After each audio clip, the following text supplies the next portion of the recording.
But in my mind, when I was picturing this relationship, I'm picturing me cuddling this Tegu all the time. And Titan is not one of those Tegus as an individual. In fact, he's a hard animal. So, for example, my husband said to do the flooding method, okay, where you just get them used to handling, and he'll be okay with it. When he sees my husband now, his mouth immediately opens. And he's like, if you get near me, I will bite you. And he has bit my husband multiple times. Yeah. Then with me, I did more of the approach and retreat, where he has learned that, like, I'll be petting his head, for example, and he'll literally like turn his whole body around. But he has learned that he can communicate with me and I will back up.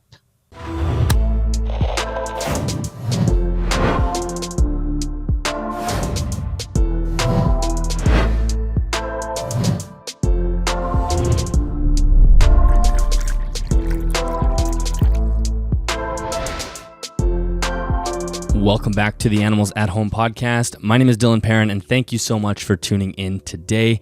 Now, I think this is probably one of the more important episodes that I've ever recorded, and I know it's also a topic that people will tend to maybe even skip over, and I actually mentioned that in this episode because it's an uncomfortable discussion. People do not like talking about death, and people certainly do not like talking about their own death. And so we often just, that's just the way people tend to live, is we kick that can down the road as far as possible. But part of being a responsible reptile keeper and a responsible animal keeper, which is the entire message of this whole show and the entire network of all these different podcasts that are under the Animals at Home network, is figuring out what's going to happen if you pass away, or even if it's not a sudden death, what is going to happen to the animals that end up outliving you. And we have animals in the hobby that from day one are going to outlive their keepers. The tortoises and whatnot are going to live 100 plus years, but we also have animals that people get later in life. Maybe you're 40 or 50 and you're getting an animal that could live 40 or 50 years old. There are so many different reasons that we need to have things in place in order to figure out what's going to happen with those animals, not only for the welfare of those animals, the animals that you keep, which is a huge important factor, but also for the people in your life that have to not only deal with your passing, which is a tragedy, but also have to deal with, a massive amount of animals, especially if you have a large collection. So today I am joined by Jessica Hill of Jessica's Reptile Room. You may be familiar with her on Instagram, and she walks us through this entire process. And honestly, I was not expecting her to be as detailed as she was in the episode. I knew this was the topic we were going to talk about, but she came so prepared, and really this episode is a perfect toolkit for everyone. You will be able to, from the beginning of the episode to the end, you will be walked through step by step the things that you have to do in order to make sure your animals are cared for after you pass away. And honestly, she gives us so many steps from some of the easy things that we can do, basically, starting a plan to help people care for your animals while you're on vacation and whatnot. So we're not diving into, what happens if you die. There are stepping stones that she gives us along the way to make this a much easier process and a more simple process and less complicated. So I really do hope you enjoy this episode and you learn a lot from it, and hopefully we can all start making steps to simplify if anything tragic were to happen. Now, Jessica does have a PowerPoint project that she does show throughout the episode. If you're listening to the audio-only version, there's nothing visual on those slides that you're necessarily going to miss, but they just really do break down the points that she makes throughout the conversation. So that is available as a PDF in the show notes. So just go to the show notes and you can download it there, or just go to the YouTube version after. But like I said, she's not going to be talking about something on the slide that's going to be mysterious if you can't see it. It's just a bullet point, step-by-step process of the points that she tries to make through the episode. And before we jump into the episode, make sure you head to animalsathomenetwork.com if you're looking for more information on this podcast or any other podcast on this network. If you're watching on YouTube, you can still see that behind me things are not put together yet. It's amazing how difficult it is to get things like this done with a baby and a full-time job, as well as the podcast. For those of you that don't know, I do have a full-time job. The podcast is not my full-time job, so I'm just trying to piecemeal it together, and I'm pretty sure once I hit stop on this recording of this intro, I'm going to get back to it and hopefully finish off at least one of the enclosures behind me. Anyway, if you're looking to help support the podcast financially, you can do that at patreon.com/animalsathome. You can also help the podcast by checking out our sponsor, Custom Reptile Habitats. Those are the enclosures that are behind me if you're watching on YouTube. Custom Reptile Habitats is a premium enclosure design company. They have incredible designs. You can, as the name suggests, you can customize to your needs. If you're looking for an enclosure or just looking for anything reptile related as far as equipment goes, make sure you head to the affiliate link in either the show notes or the YouTube description. Again, that is an affiliate link, so if you do make a purchase, a commission comes back to me at no extra cost to you. And I think that is it. Have I missed something? No, I don't think I've missed anything. Let's jump into this episode. Again, one of the most important episodes I've recorded to date, and hopefully we can all take something from this episode and, again, make us more responsible and a shining example of what we can be as proper, conscientious reptile keepers in our community. Enjoy. Well, Jessica, welcome to the podcast. Thank you for doing this. Thank you for having me. I'm very excited to chat with you. We've been talking about doing this podcast for a long time, and we've had, busy life gets in the way. And this is my first podcast I've recorded since coming back from my break. I haven't recorded a podcast for what seems like forever, so it feels it's good to get back into it. I'm happy that you are the one to get us back rolling. Why don't we just start with a little bit of background about yourself and how you got into reptile keeping, just to sort of set a foundation here. That's actually a really interesting question. So I don't know what got me into reptiles. I used to be scared of snakes. And I think a lot of that was just like, how the culture and society teaches us that snakes are evil. Like even with religions, you have like the snake is the devil, it's evil. Even in cartoons growing up, right? Kaa in the Jungle Book was the bad guy. Yeah. Captain Hook, the crocodile eats his hands. So I think it was just taught because I never had a bad experience with them. But I've always been attracted to like strange things, I guess. I was a goth growing up. So like black lipstick, spiked collars, heavy metal music. And but there was something about snakes, even though I was scared of them, that was very intriguing to me. But I will say what has kept me interested in reptiles, as I've gone about with the hobby, is there's something about having to earn an animal's trust, and having to maintain that trust versus getting a puppy that loves you from day one. Mm-hmm. It's an amazing experience. That's actually a really good point, and I'm not sure anybody's ever answered that question that way. It's so true that you do have to earn the respect of the animal in a way.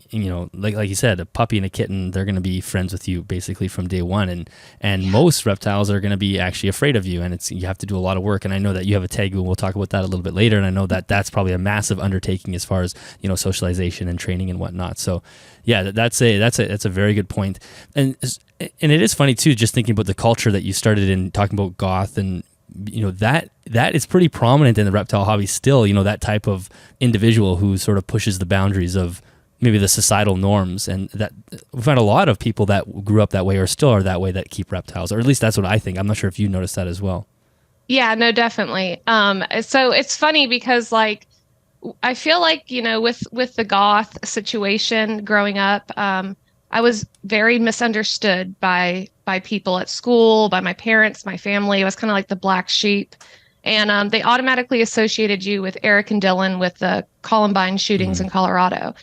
And so I can kind of relate to reptiles now because it's like, hey, you guys are misunderstood. Well, I was misunderstood too. And so it's I don't know, it's kind of interesting. Yeah, I think that does drive a lot of people into keeping reptiles, is just being a slightly misfit in the society, and then reptiles are that way as well, just in the animal kingdom. So how did you initially get into it then? What did you start keeping, and how long have you been keeping? Yeah, so initially I got an apartment, my first apartment on my own, and I went to a family-owned pet store. And I looked at all the animals, the ferrets, your typical pet store animals. And they had a corner in the back that was full of snakes. And it was weird because, like I said, I was scared of them. But I was like, I want that big ball python. And back then, that was when, the red lights were a thing. I knew absolutely nothing about snakes. I had not done my research at all. I literally got this animal and we learned each other from like day one. So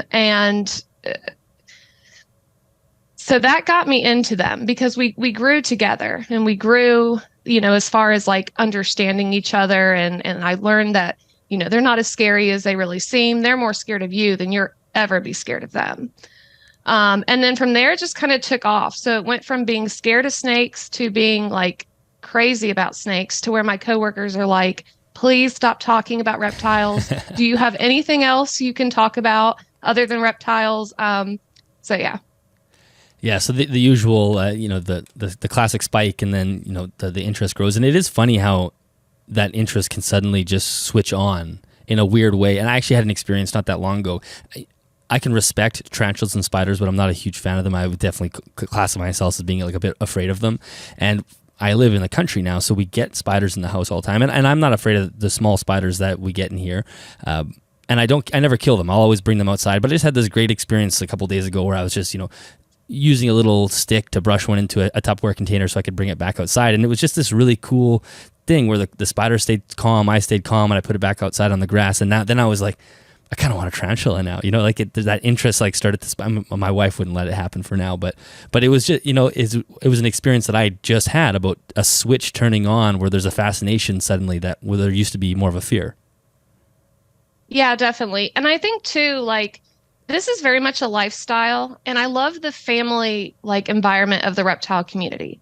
I love how everyone supports each other. I love the connections that you're able to make. Like, I work most of the time and I have a family and my animals keep me busy. I don't have a lot of like friends in my personal life, I guess. So most of my friends are people I've met on Instagram, that we share the hobby or through the herpetological societies that I'm a part of. But yeah, I mean, it's awesome. Yeah, no, that's so true. The people that you meet are amazing. And so as your hobby expanded, you started to get more. And then what do you keep right now? What do you have in your collection now? So I have two of probably the more boring species to most people, but there's a reason for that, which I'll go into later. I have a ball python. I have a corn snake. I have an Argentine tegu, and then I have a super dwarf reticulated python on the way. He's actually not here yet, but I have one on the way. Okay, so you have a nice, like, tight, small collection that's manageable, and you're able to, work with those animals without having to feel like your time is divided by hundreds. Yes. That's good. I think that's the way to do it. Well, why don't we kind of jump into the more intense and the part of the conversation that I think we don't talk about enough in the hobby, and that's it's sort of that's a good jumping stone, talking about people who have massive collections. We talk about this all the time, is how big collections can get and how easy it is to get another animal, and whether we're talking about the welfare of the animal or the financial situation of the keeper, like all that is really important as well. But there's another big issue with letting collections grow that we don't talk about enough, and that's what happens if you pass away as the keeper. What happens if suddenly your collection, that you are the only person that knows how to care for it, and you're no longer there? What happens to those animals? So maybe we could just start with your experience and how this topic has become important to you. Yeah, so this is actually a huge topic for me because, you hear people a lot, they'll say, these animals can live 20, 30 plus years. I mean, even longer, sulcata tortoises, right? But nobody ever talks about, okay, well, what happens if they do? If they outlive you, depending on how old you were when you got the animal, right? But nobody's promised tomorrow. And one of the reasons this is an important topic for me is I married my high school sweetheart. 6 months after we got married, he passed away. And we had nothing in place, right? We had no life insurance policies. We had nothing in writing. And it was a disaster. But at the time, we were young. We had all these plans. Like, no one was thinking about planning for the unexpected. And it's kind of like there's a saying, and it kind of has a religious influence, but it says it wasn't raining when Noah built the ark. So in other words, like, even though you don't know if the emergency will ever happen, you don't know when it will happen, go ahead and plan for it. So if it does happen, you're prepared. Because at the end of the day, if something happens to you, your animals are the ones that are going to be affected, right? So if they have to leave your home, they have a whole new sounds, smells, sights, routine, everything that they're going to have to learn. And that is extremely stressful for a human to have to go through something like that, let alone reptiles, And so for me, it's it's something I think we need to talk about because as a newer, like novice keeper, you go on YouTube and you see people like Emily with Snake Discovery and Wiccan's Wicked Reptiles and all the, Clint's Reptiles, all these big name people, and they have large collections. And the reality is like they probably also have a lot of network that they can work with, like if something was to happen to them. But the everyday keeper, like, do you know of anybody who has a plan, Dylan? Like for their animals? Do you personally know anyone? I don't know anybody that has a plan. We just have Yeah. animals. So like and I didn't either. So there's actually, and I'm going to go ahead and share it. Is that okay? Yeah, please share it. And as you're doing that, I'll mention one other thing that came to mind as you were speaking too, is there's the massive stress of the animal, and like, hopefully they can find their way into a good home, but that's probably a questionable proposition just to begin with. But the other thing is the stress on your family members as well. Like if it was your animals and you have 50 snakes in the basement and maybe your family's not comfortable with snakes, now it's an additional massive stressor on top of a tragedy that really there ought to be already steps in place to move the animals into the rightful place so you're not leaving your family up to do it. Yeah, exactly. And because you don't know, if something was to happen to you, the person that you leave your estate to, they might not know anything about reptiles. Exactly. For all you know, they could be sitting in a room for weeks without, water or anything, because usually that's not the first thing on people's minds. Mm-hmm. And so it's just, I think, very important to have some type of plan in place. And so I think it was in May of 2011, and I could be wrong, but US ARC had a report commissioned on the reptile industry. And one of the things that I found really interesting in that report were some of the statistics that they shared. And one of them was that 4.7 million households in the US owned a reptile in 2008. And then we have to keep in mind that most of these households have at least 2 reptiles, right? Mm-hmm. Most people don't have just one. I would say probably on average, most people have like 4 or 5, if we're being completely honest. So that's roughly 9.4 million reptiles. And again, this is in 2008, and our industry has exploded, right, since 2008. So it's probably double, triple this now. That is a lot of animals. Again, let's say average live 20 to 30 years that potentially could end up not having a home in an emergency situation. And I realize that it's a somewhat morbid topic. Like no one wants to talk about dying. Nobody wants to think about that, but it's inevitable. It's an inevitable part of life. Your animals will pass away. You will pass away. And so by ignoring it, it's not going to change the fact that could happen. Right. And then even outside of death, like let's say you were hospitalized or something for an extended period of time.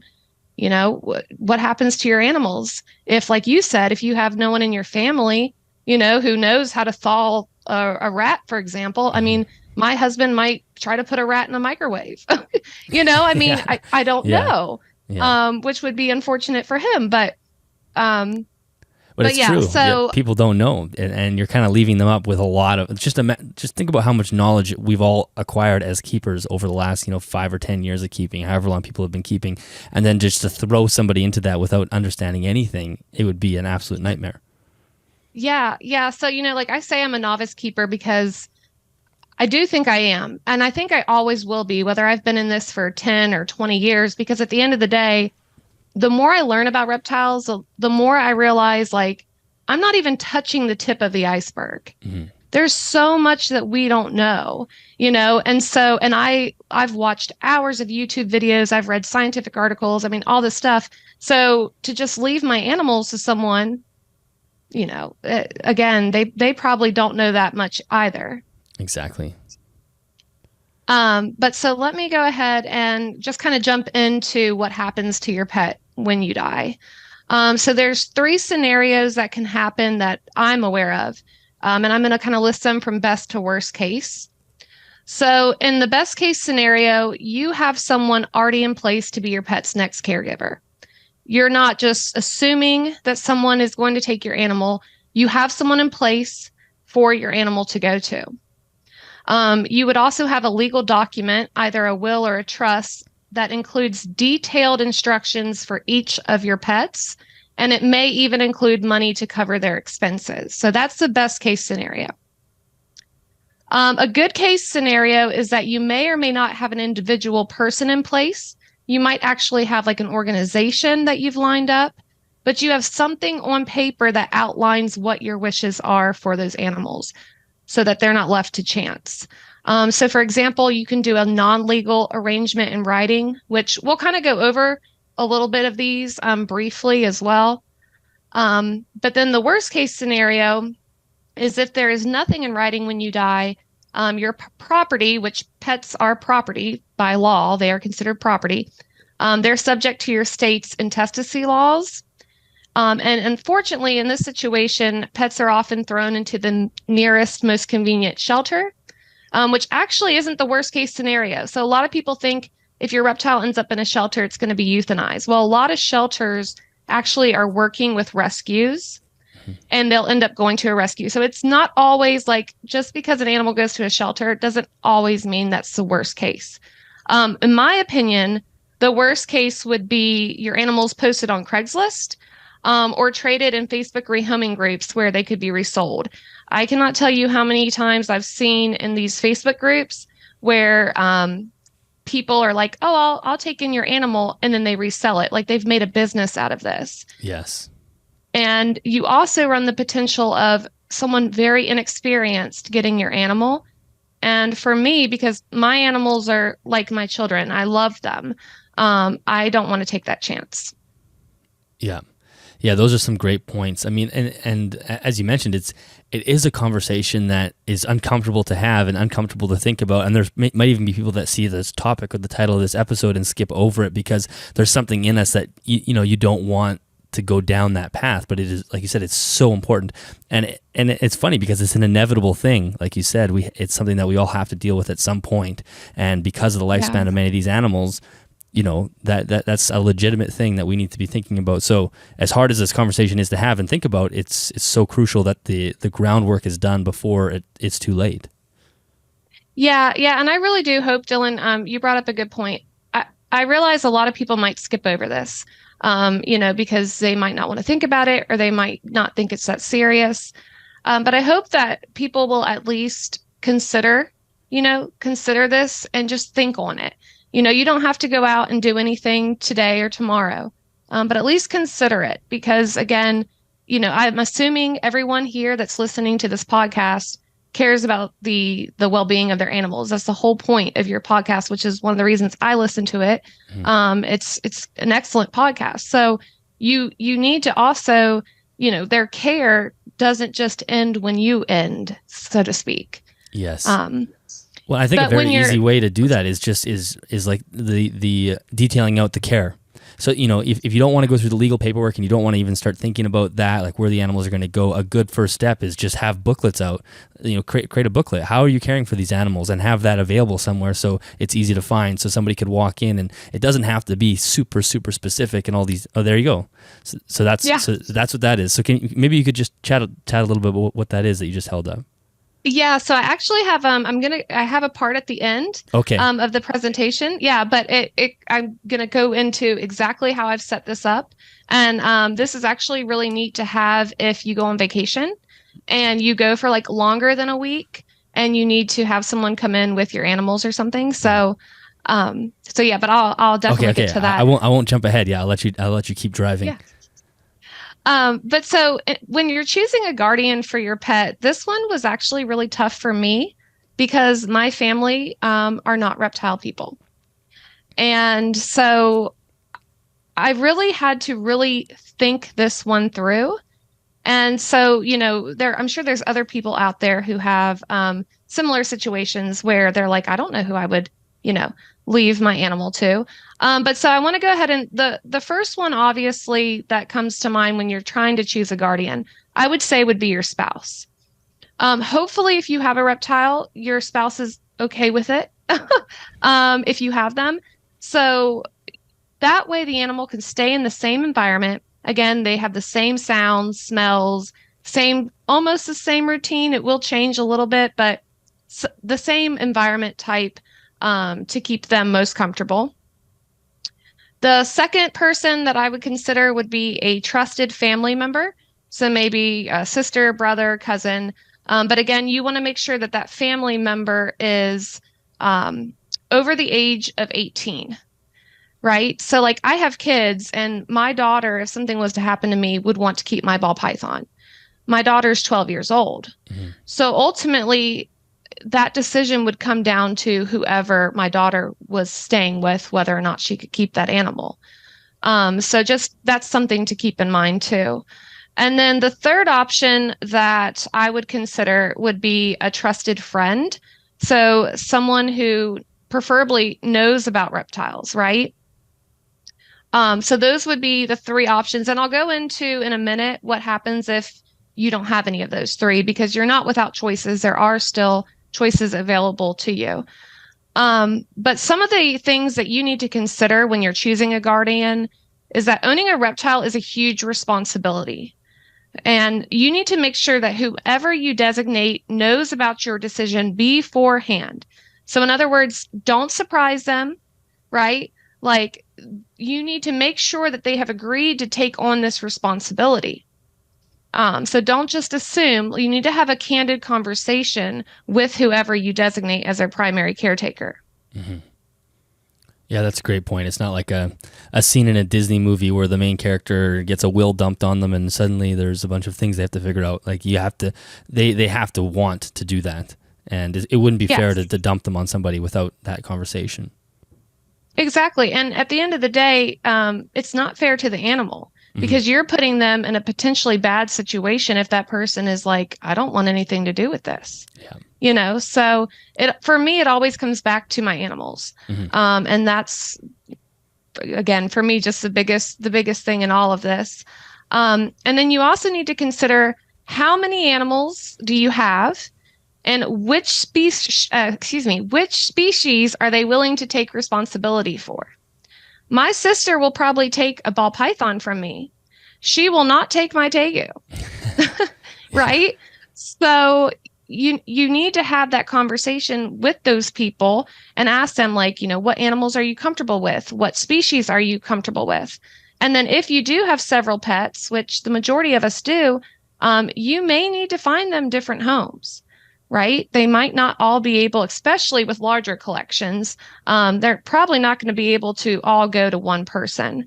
And this is kind of where I wanted to point out that, again, some species are going to be easier to rehome than others. A ball python and a corn snake are considered beginner animals, right? And I said earlier, they're like the more boring species. But at the end of the day, I can rehome those animals a lot easier than I can a super dwarf reticulated python or a Tegu, right? Especially my little guy, because he's got some attitude problems. So it's just something, to keep in mind. And then you need to make sure that, obviously, whoever you pick is someone that you trust and that would take care of your animals like you would. And then make sure you have a backup plan or another person or agency listed in case circumstances change for that person or they change their mind. Because let's say I listed my sister to take in one of my animals, and for whatever reason, maybe she lost her job. If COVID taught us anything, it was that what is normal today could not be normal tomorrow, and it changes for people all the time. So it's important to have some type of idea of a backup when you're making these plans. Did you have any questions so far, Dylan? Or No. anything? I think that's great. It's just making me realize how little I've done in this domain. My mind is just starting to think like, wow, I know we'll get to this later, but I'll just mention it now. Thinking about just the care and thinking about how simple caring for our animals seems to us, but it's all in our heads. That's everything. I don't have anything written down or anything. So yeah. Anyway, carry on, because this is fantastic.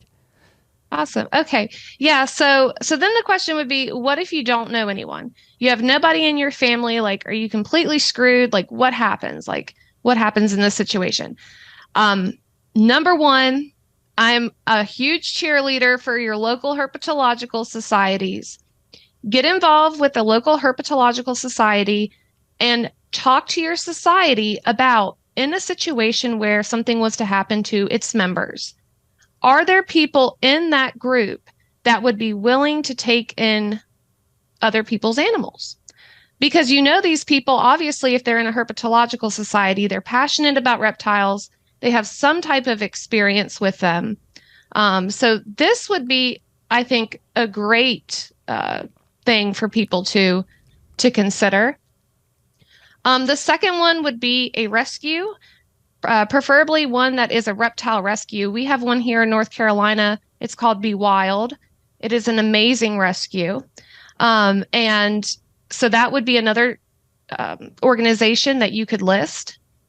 And then there's even animal sanctuaries, and there are ones that specifically work with reptiles as well.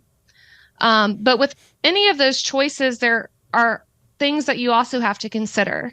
So again, you need to make sure that you clear your plans with the organization first, preferably, because they're probably going to want to know what species you have.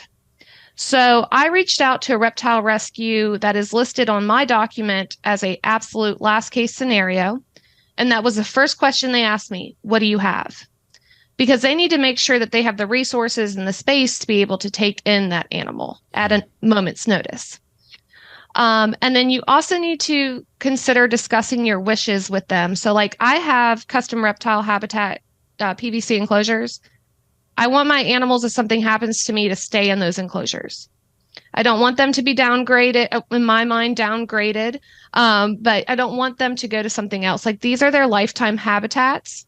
If you want to expand and take it from a 4-foot to like an 8-foot PVC, that's awesome. But I just want to make sure that they keep what they've known. So you might want to talk to them about that, because they might not have the space or the means to be able to do that. So if that's important to you, it's something to consider. Yeah, it's not just the animal. It's a 4-foot by 2-foot by 3-foot enclosure, whatever it is. This is what would come to you if something were to happen to me. Can you care for that? Is that possible? Right. Yeah, that's a great point. Yeah. And then this one, I think you, Dylan, you did a roundtable discussion with Lori Turini. And this is kind of where I got this, but consider leaving a donation to offset the costs, especially if you're leaving more than one animal to a rescue. Lori mentioned that a lot of people see a nonprofit and just see dollar signs. They just think they have endless cash. And I can't remember if it was Star Wars figurines. There was something she said from her personal collection she had to sell to make. Yeah. And, obviously, like she said, the animals come first. Like Star Wars figurines are nothing compared to the life of an animal. But that's still kind of pulled on my heartstrings, because I'm sure that meant something to Lori. So if you have the means, consider leaving a donation, because they don't have endless funds. And then also make copies of the correspondence between you and the organization that shows the organization's consent. Obviously, written documentation would be preferred. And this is just so that all your bases are covered and they can confirm that, yes, we did indeed have a conversation and we agreed to take these animals. Yeah. Well, and I think thinking about even the Herp Society, as you had mentioned, that would be a good exercise for Herp societies to start incorporating into their normal routine, as normal meeting routine. Maybe some of them already do this, but you have a bunch of well-meaning reptile folks in the same room on a monthly basis. Maybe that's something that some of these organizations can start toying with, is sort of trading wills, for lack of a better word. If something happens to me, I'll care for yours, and vice versa. And that way you have reptile people together, and it's easier to move animals that way.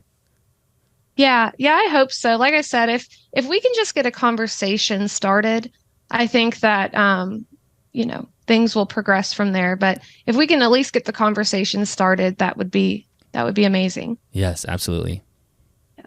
So this next part might come off a little bit boring to some people. I'm just going to do a very brief overview of pet trusts, living wills, and non-legal arrangements. I am not an attorney, so I just want to give that disclaimer. I cannot give anyone legal advice, but I want to give you kind of an idea of what is out there available if you do want to start doing your own research and getting something set up for your animals. So a living will basically is a legal document where you can gift, and the key word here is gift, your pet and or money to a designated person. Okay, so by law, pets are property. any money or assets are property. Property cannot own property. Okay. So that's something important to keep in mind. The pros to a living will is that you can nominate a permanent caretaker. You can put that down in writing. Money can be left to the caretaker, and it's relatively inexpensive. The cons, and this is where I have an issue with living wills, is there's no legal requirement for the caretaker to honor your requests, and I'll kind of go into that in a minute. It's only applicable if you die, so it does not cover other situations if you're hospitalized for an extended period of time. It is only in the case that you are deceased. They can take weeks to be probated in court, and basically what that means is if there's any legal dispute or it takes weeks to go through the courts, it prolongs the settlement, which can leave your pet in this gray area until everything is settled where they're not able to go into that permanent home. So I wanted to kind of give you guys a scenario. So a living will scenario would be, let's say I've named my sister here as my ball python's next caretaker. So he would be given to her after my will is probated in court. I'm able to express my wishes in writing. So for example, I can say that I want my ball python to continue to receive an annual wellness checkup each year at his exotic vet. And let's say I can still leave her a total of $500 to go towards his care. All of that is in my will. At the end of the day, all I am saying to my sister is, it is my hope that you do these things. Mm-hmm. She has no legal obligation to do any of that. She can take that $500 and go get her nails done, go shopping. She has no legal obligation to do any of these things. She can also just go and dump my ball python off and take the money and go on about her business, right? And she can also refuse the snake just entirely, right? If the estate was like, hey, this snake is for you, she can say, I'm not taking that, and that's the end of it for her, right? Exactly.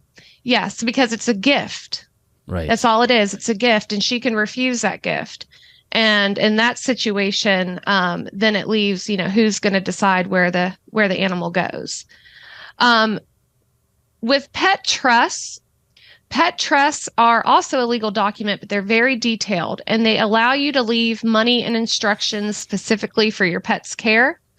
With this, it is a legally binding obligation to care for the pet as you describe in the trust.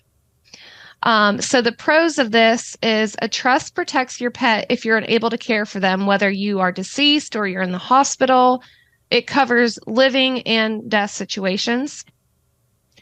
You can leave money to care for your pets, and they provide for the pet quickly. So certain assets or money can be excluded from that probate process in court, making the funds available immediately. The cons is that some of these trusts have a time limit and could expire before your pet dies. I think there's one state in the United States where after 20 years, the trust expires, which again would put your animal in this gray area of what now happens to the animal. They're obviously more expensive than a will. And to be completely honest, they're not really needed if you trust the person that you're leaving the animals to. If there is a possibility of like a disagreement about who would own the pet, then you would probably want one. But if you trust who you're leaving your animal to, you don't really need that legal obligation on this. Because they would also have to sign that trust as well, right? Like you can't legally obligate someone to care for an animal without their agreement legally, right? So that I assume this trust would have both parties on that document, and they're agreeing legally to say, I will take on this animal should something happen to the other party. Correct. Yes. That makes sense. Yes. Yeah. So I will say though, from my personal experience with losing a loved one, sometimes death can change people, and people that you thought that you could trust. There's so many different emotions and different things happening. So just keep that in mind, because it might not be the case. Mm-hmm. So a scenario of a pet trust is, again, let's say I've named my sister as my ball python's caretaker. He immediately goes to her without having to wait on the courts. As soon as she says, like, yes, I'm good with this. He's hers. And then I can actually say in the document that it is my expectation that my ball python continues to receive a wellness exam and that he receives the basic necessities that he is accustomed to, and that he cannot be subjected to an environment where he might be neglected, harmed, or maltreated, and that he cannot be rehomed. I can literally say all of those things, and she has a legal obligation to where if she does anything that is like if the animal receives neglect, if he's rehomed, or anything that I put in there, she can be sued for that. There's a legal obligation there. And then you can also leave money to the person, which you can have distributed to them in one lump sum. They can receive the money maybe monthly or, semi-annually. And then they're accountable for that money. They have to show how that money was spent, that it was spent for the animal. So where the living will, you were saying, I hope that you do this. The pet trust is saying that you have a legal obligation to do these things. Mm-hmm. Does that make sense? Oh yeah, it makes perfect sense. I guess the only question would be who would sue a person for not following through with the trust. You'd have to have another family member watching out for you, I guess, or somebody, or maybe your lawyer or your vet. I don't know. I'm not sure. Someone would have to sue on your behalf, right? Yeah. So with a trust, you usually have named someone as your trustee. Okay. And so they essentially become like your pet's guardian, so to speak, in that whoever becomes your pet's caretaker, they oversee everything to make sure that your trust is being handled appropriately. Does that make sense? Oh yeah, that makes sense. Okay. And then you also have non-legal arrangements, which is it can be a verbal or written document that may or may not be notarized. Obviously, with anything in this discussion, written is going to be preferred because it's just hard evidence. RocketLawyer.com has a free pet trust template that you can print and sign. This is actually what I ended up doing. And I'll talk a little bit about why here in a second. But the pros is that it is an easy and flexible arrangement. It won't cost you anything if you get it notarized. I mean, you can go to the bank, or it shouldn't cost you very much, maybe like $5 or $10. And you can include the same directives as a will or trust as far as like the details of your pet's care. The cons, obviously, is it's not legally binding. But I chose to do this because I actually went on rocketlawyer.com. And it walks you through step by step, putting in your pet's name, their care, everything is done for you, basically. And then I had conversations with different organizations for my backup plan and then for the primary caretaker. And I trust those people enough to where I don't feel like I need something legal as of right now. Now, that might change in the future. I might change that in the future and actually have it like legalized. But it's still something in writing to where, for example, if my sister comes in, she knows exactly like this is what Jessica would have wanted for these animals. And this is the plans that she has in place. Yeah, that makes sense. And like you said, if you trust the people, you don't necessarily need to legally bind them. Plus, that method would give them the opportunity to just say there's a life change for them.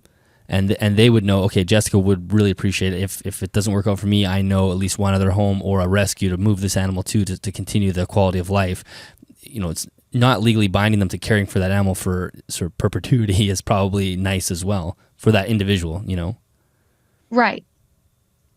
Yeah, because at the end of the day, this isn't about like trying to put somebody in a situation where they could be sued. It's about making sure your animals have good care, Exactly, yeah. Like I want to make sure that, my animals have never known what it's like to have scale rot or to go to a water bowl and it be dirty, let alone it be completely empty for days, and so I want to make sure that whoever my animals go to, that they don't go from living like kings to living like peasants, so to speak, because it wouldn't be fair to them. Yeah.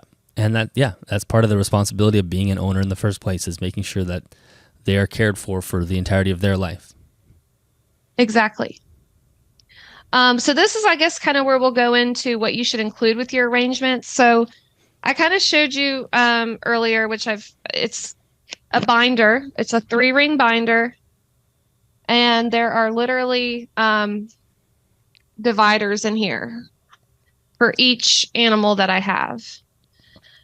And the very first thing that you're going to see when you open up the first divider is a general information sheet. And I kind of took on the rescue approach of how I set this sheet up. There's a picture of the animal because just because I tell my sister I have a ball python, she might not know the difference between the super dwarf and the ball python. I mean, I don't know. Mm-hmm. Does she have experience with reptiles or not? And so it says, "Hi, my name is Ivar." That's his name. It has his species, his sex, his birthday. I also included the breeder's information, their contact information, because that is still a resource that that person can reach out to in the future, especially if you have a smaller breeder. Mm-hmm. I've noticed that smaller breeders are I personally love them because they become almost like a family. And then you probably want to include in there their vet information. So where do they go to the vet number, the vet address? What is their personality like?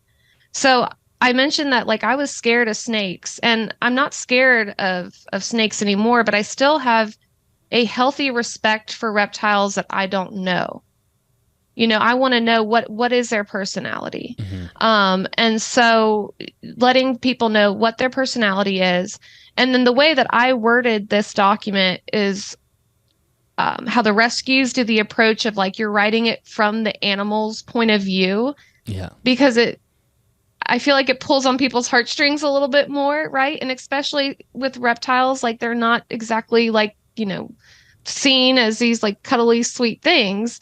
So I think it kind of helps add kind of that personal touch to someone who may have agreed to take your animal, but maybe is not as experienced, like a family member, for example. Yeah, so it's just written in like the first person, you know, as if the ball python himself wrote its little intro. Yes. Yeah. And then the very next thing that you're going to see when you open up my binder is Mariah's from Reptiles, the care sheets. Mm-hmm. I don't believe in reinventing the wheel.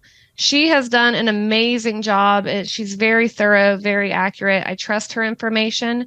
So this is letting whoever knows, whoever takes my animal, it lets them know this is someone that Jessica trusted. This is information that she trusted, and they can always refer back to Reptiles if they need to.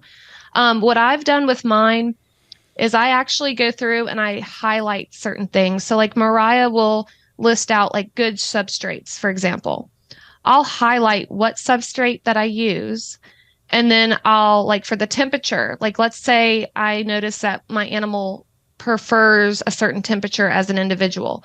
I'll write little notes on the care sheet to kind of individualize it. But it gives them kind of like a basic understanding of what kind of heating do you need to have, what kind of substrate, how do you clean their housing. If bioactive, I would definitely provide details on upkeep and mention the cleanup crew because not everyone likes bugs. Yes. And when I had my bioactive enclosures, my sister came over and she was like, "Oh my gosh, there's bugs in there." And I'm like, "They're supposed to be in there." Mm-hmm. You know, so it's just something to think about. Yeah, no, that's such a good point. I mean, because it goes back to what I was saying earlier. I do so much. I mean, I do all the work in my reptile room, and it's all stored in my head. I don't write anything down because it's sort of like an art. Eventually, you know, you have the feel for each animal. You know what you're looking at. You know how they're behaving, and you know what they need. But if somebody walked into this room, they would have no idea what to do especially if they had no reptile knowledge. Where for me, it's like it doesn't take any time at all because it's all stashed in my head. But that's actually a really bad position to be in. Yeah, and you know, you think about it like. Everything is online now. It used to be back in the day. Like, do you remember when they had like books, like actual like care for a ferret book or care for a dog? Yeah. You don't see that anymore, which I'm a book person. Like I love books. I love reading.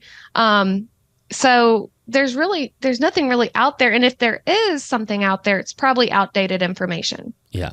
Right. It's probably not the best information. So, the other thing that I include in there are feeding charts. So I do a lot of like watching my animals, like behavior and everything. I record a lot of things just because I'm very passionate about these animals. Um, but with a feeding chart, they're able to quickly look and see what was the last time that animal was fed. They can kind of get an idea of how often that animal is fed. What are they being fed? So live or frozen? Are they getting fed rat pups, medium rats, small mice? And then you can even have like their weight on there, which is more for you than anybody else. But it's kind of nice to see how they're growing. Um, are supplements needed? You might want to include that. And then how often you feed and how do you feed them? So do you use tongs? Do you target train them? Like there's so much that I don't think we really think about that, like you said, Dylan, like we've got it stored in our brains, but someone coming into your reptile room probably has no idea. Yeah. And then with these, like anybody, and I can give you the PDF file as well, but if anyone reaches out to me, like I've created these actual like blank documents that you're more than welcome to have. I mean, I'll email it to anyone who wants one. But it's just something nice to be able that they can open it up and they're like, okay, this is what she's been doing. Yes. Yeah. That way there's some system that can be followed. I mean, if on the business side, franchises do this really well. Starbucks, McDonald's, that's how they replicate their product all over the country and all over the world because they use these systems. And that way you can bring somebody in behind the counter and they can make a Big Mac or whatever it is and following the simple steps. And if you don't have that, then it's going to be a different Big Mac everywhere. And you need that. You do absolutely need that in your reptile room so that you can hand somebody. And like you said earlier, this also this is the heavy part of this conversation is if you pass away, but the nice part of this conversation is this is great if you have a pet sitter coming over or someone if you're going on vacation and you don't have to go, oh my gosh, how do I even care for these? I don't know. Here's the book, ask any questions you have and I can walk you through everything. Here's the simple bullet points. Yeah. Yeah. And it's really cool, like, especially if you have kids, as a parent, like you have so much influence over these children's lives. So you can really pull them in and give them ownership of these animals, especially like if you have an animal that is not handleable. You can still give them ownership of that animal by having them like track these things. Mm-hmm. And so it's just, I don't know. I think it's pretty neat. Yeah, absolutely. But with permits and other supporting documents, so I kind of wanted to touch on this too, because this is something that I have in my binder. So copies of any restricted species permits and other supporting documents. And with this, so this is actually, I've blacked out some of the personal information, but this is my Tegu's restricted species permit because in North Carolina, you're no longer able to own the Argentine Tegus. So if you look at this document, it says it expires on December 31st, 2022. Which means every year this document or this permit has to be renewed. That is something that you definitely need to include in with your documents, and you need to make sure it's like highlighted because if it expires, you could run into a potential issue.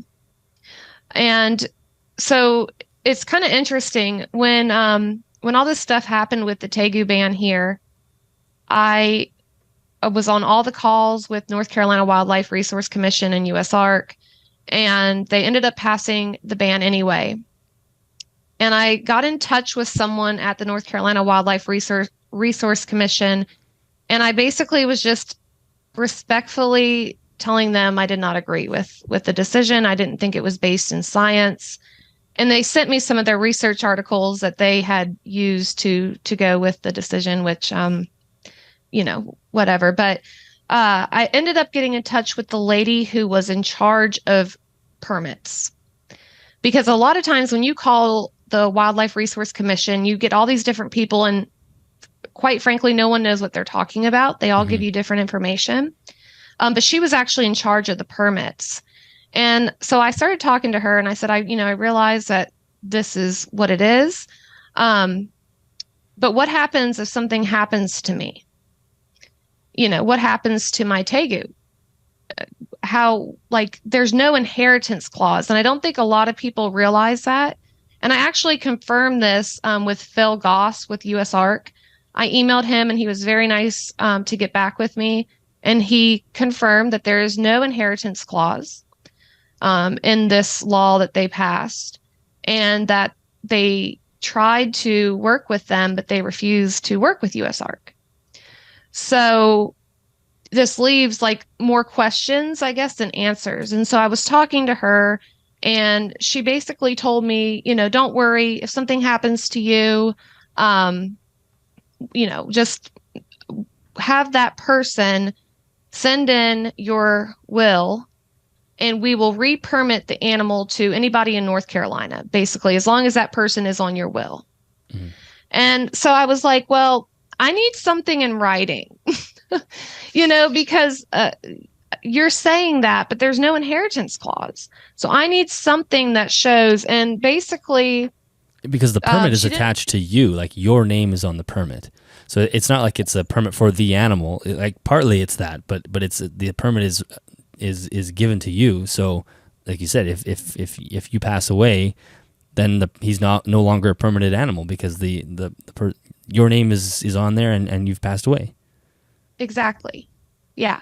So what she told me, which I ended up making copies of all of our email correspondence because it's still a document, is she said that in the event that something happens to you, the person that you designate in the trust to take over the possession of your Tegu will need to apply for a restricted species permit and attach a copy of the trust or will to the application along with a copy of this email. Once we receive the application, we will issue the restricted species permit to the new owner. And then obviously it has, her information and shows that it was sent from the North Carolina Wildlife Resource Commission. Mm. But when I was talking to her, she was like, "You're the only person who's brought this up to me." Yeah, I wouldn't even have thought of that. Yeah, and that to me was somewhat alarming because, a lot of people aren't thinking about it.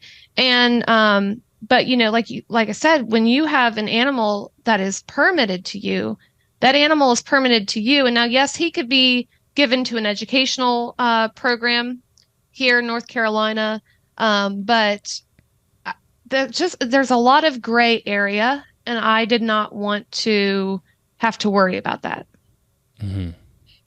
So can we just sit on this permit for a second? I'm curious about what's the process of you actually renewing it each year? This is sort of aside from the conversation about getting the inheritance clause in there, but just what's required of you now to keep, now that Tegus are a restricted species? What are you having to do as a keeper to make sure you're still within the bounds of the law?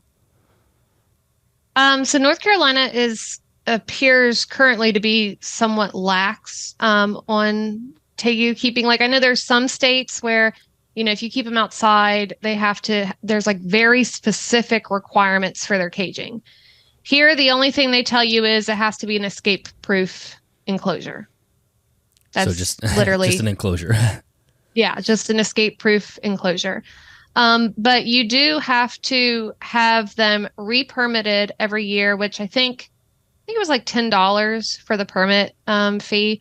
But, they, at least for this first go around, I don't know about the next one, but for the first go around, you had to actually mail in the application. Okay. I want to say for the next go around, and I might be incorrect, but I believe what she told me was that they were going to have something online where you could, re-permit them.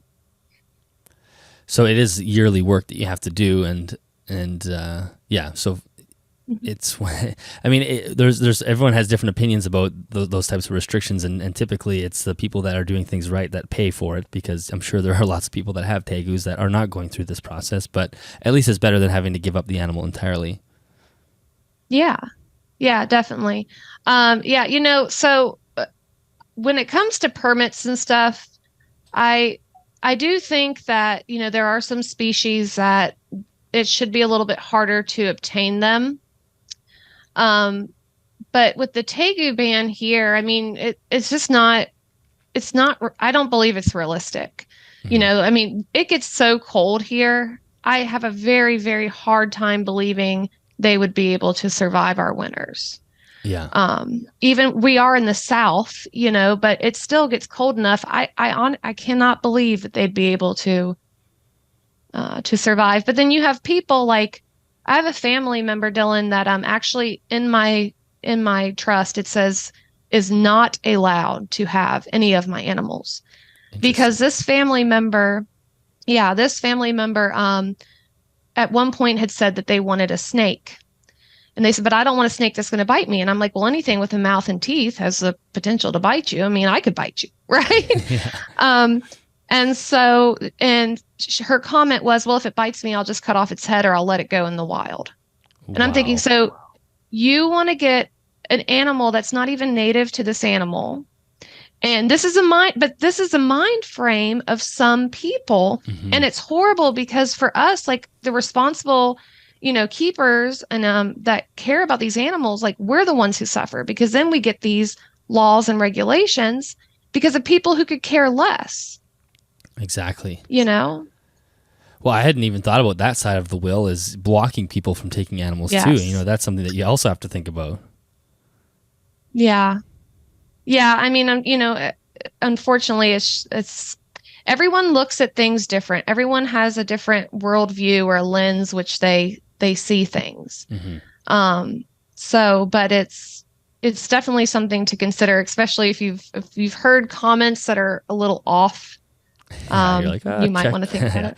You're going to be in my will for a different reason. Yeah. No, that's good. Yeah.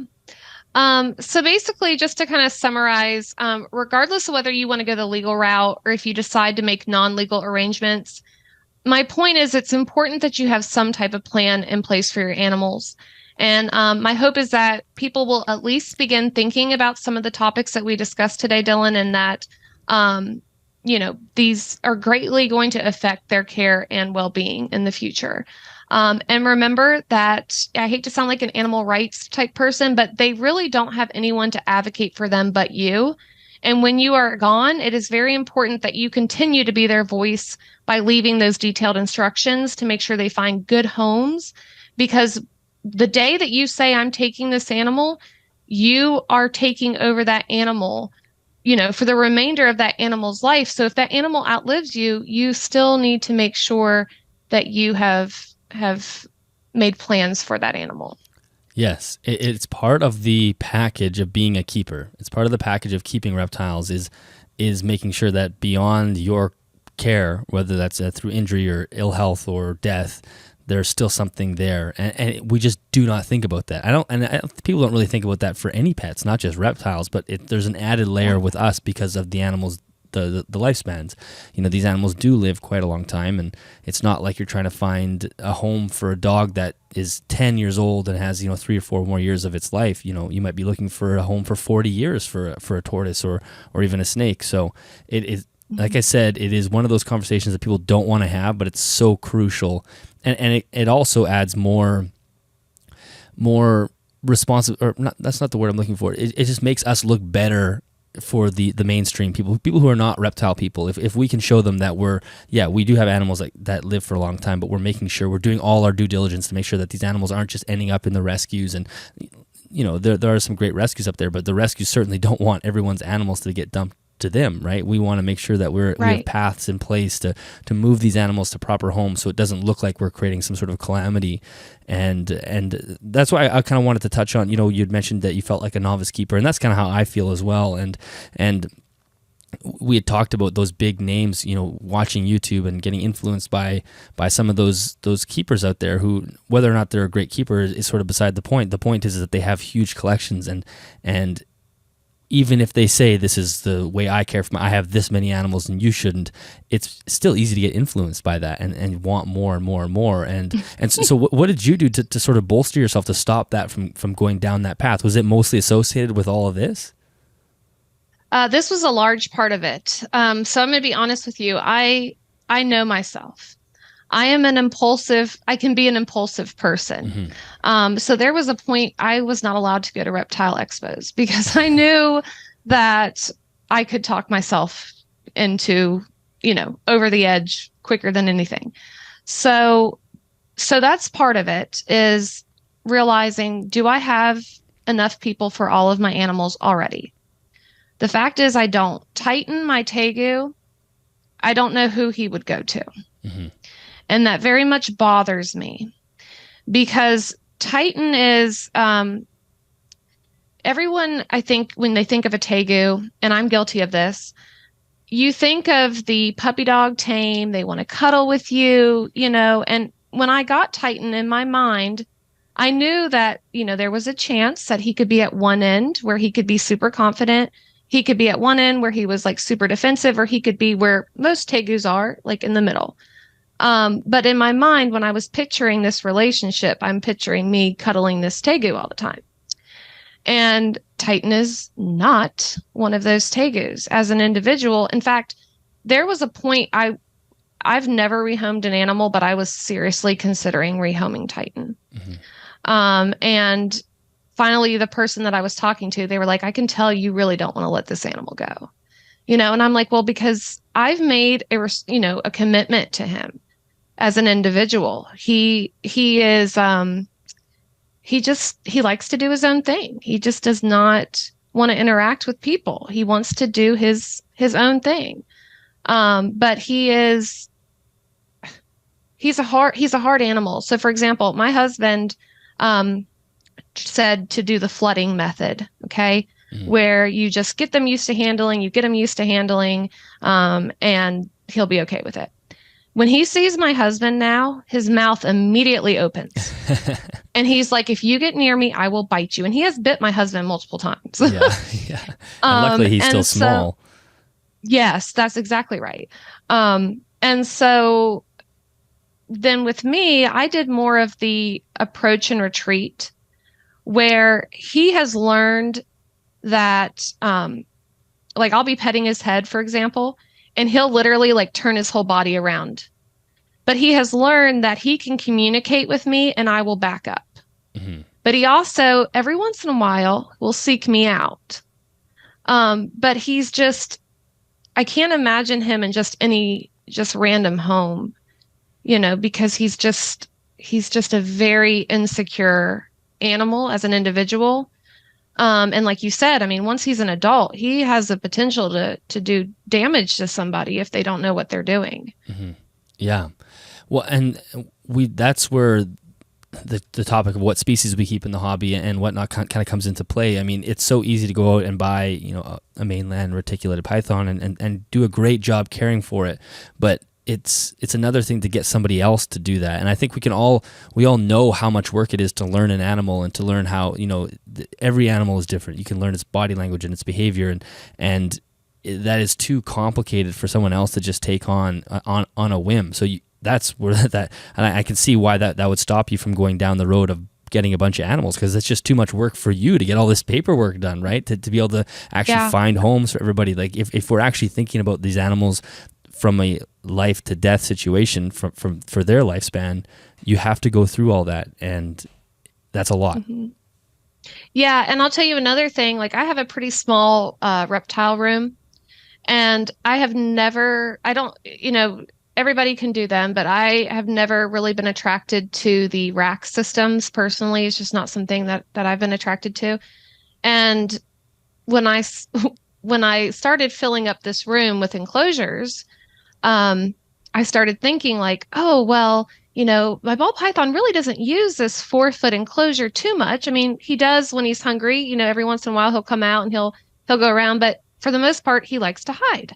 And so I was like, well, I could just put him in something smaller. And I immediately caught myself and I was like, you are being selfish. You are making this about you and not the animal. Mm-hmm. And it was a thought that is so not me. And it was really weird. So I just feel like, like how you talk about, Dylan, really put into the animals that you have, take that money and do fun things like get them enrichment items like cat trees or, whatever, like do something else for the animals that you currently have. Mm-hmm. And just don't take away from them because you want more and more. And that's the thing with this hobby is I feel like it's like a cup that you can never fill. Most people, you get a dog and you're like, okay, I got my dog, I'm happy. But in this hobby, it's like we constantly want more. And a large part of it, and I don't think it's intentional, but the big YouTubers are kind of fueling that. And I can speak to my experience because when I see these people and I'm like, oh, that's a cool species. Oh, that's super. And Clint's reptiles will make you love everything. I absolutely adore Clint. But it's a problem for me because I'm like, oh, yeah, that's the best reptile ever, right? Yes. And so it's just, you have to kind of like step back and, realize that that's not the everyday keeper. Yeah, you have to watch yourself. You have to kind of have those conversations with yourself and be like, okay, am I sort of distorting reality here? Like you said, like, oh, he could fit into this smaller enclosure, and but you're kind of convincing yourself and tricking yourself to go down this certain path, and it can be really dangerous. That was I just went to the Canadian Reptile Breeder Expo last month, and that was one of the things I came away with was how, because you're around all these reptile people are spending crazy amounts of money on reptiles.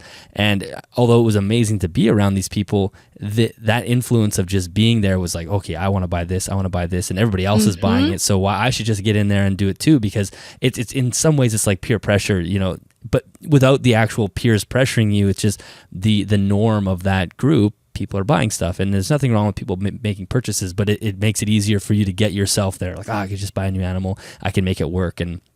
But adding this additional thing, which is not a fun part for people to talk about and to think about, it is so crucial, because you will be burdening the animals with a life of potential hardship, and then you'll be burdening the people in your life with having to figure out all this extra steps when that's literally the last thing they want to be thinking about in a tragedy is, a rack of 50 ball pythons. Like, what the hell am I going to do with these?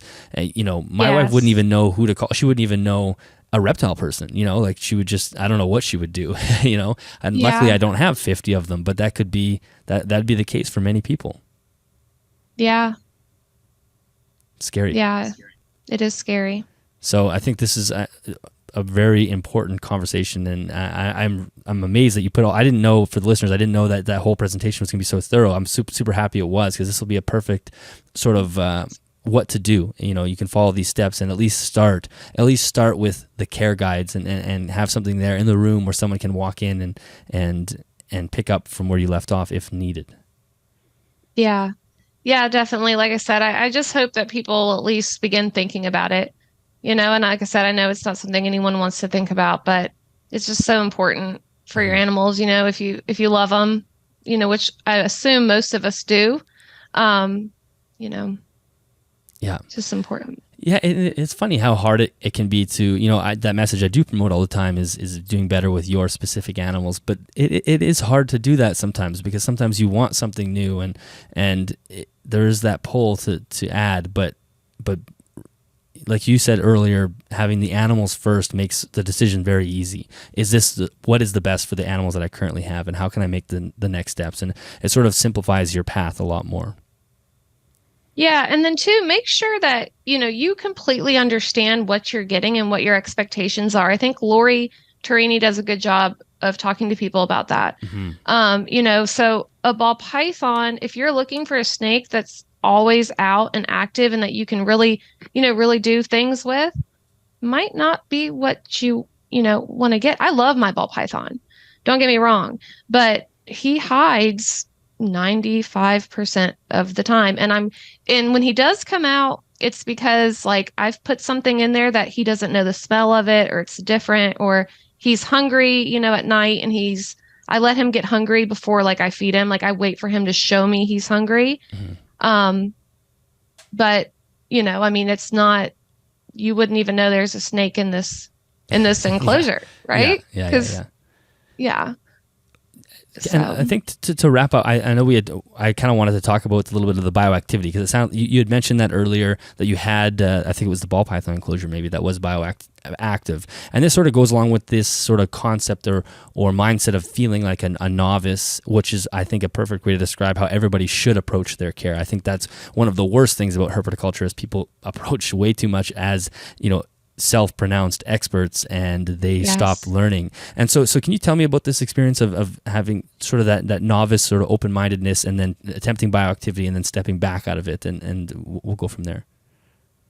Okay, so this is actually a really embarrassing topic for me. But so I tried bioactive. I spent hours. I want to put this out there because it wasn't just I jumped into it with no research. I spent hours watching the bio dudes videos. I mean, reading different things. Like I had everything that I spent thousands of dollars and I had done all my research. I got it set up in This was the for your ball python, right?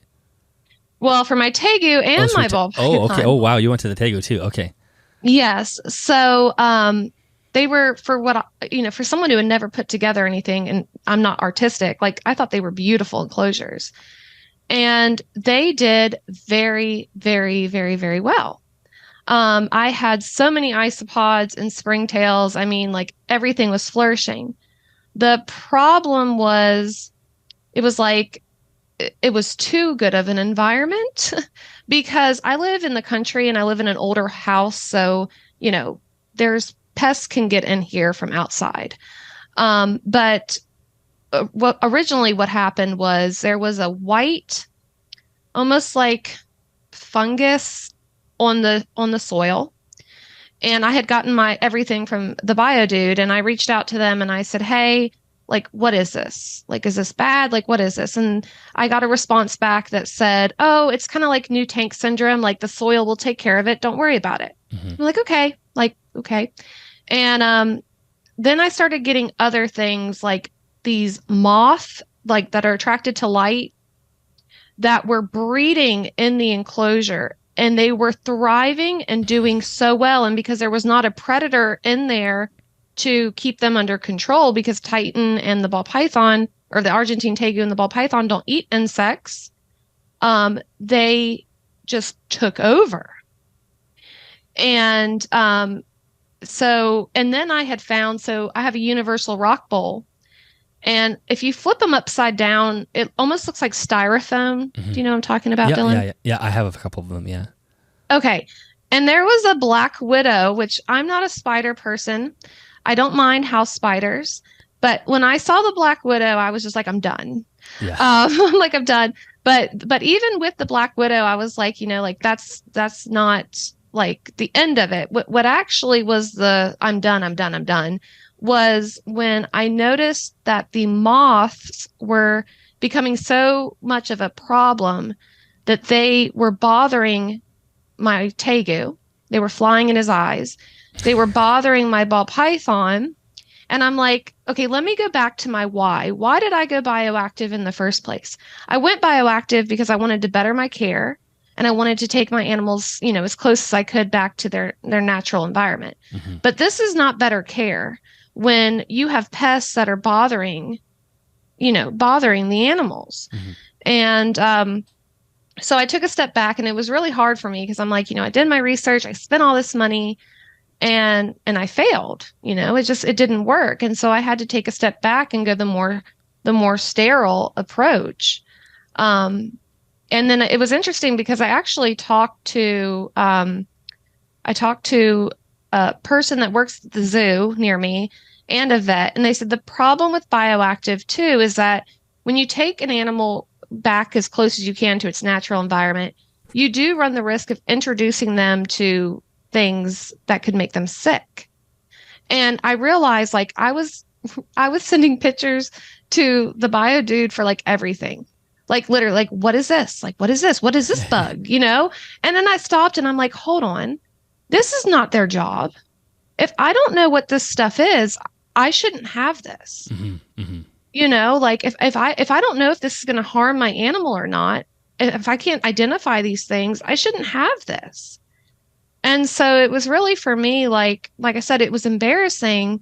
But again, going back to my why did I do this? I did this because I wanted to have better care for my animals. And so I might go bioactive again one day, but as of right now, I don't feel comfortable with it. Well, it's a really good lesson because the bioactivity portion of an enclosure doesn't necessarily boost the wellness of the animal. I mean, live plants are great, and you can still incorporate live plants into an enclosure without being bioactive.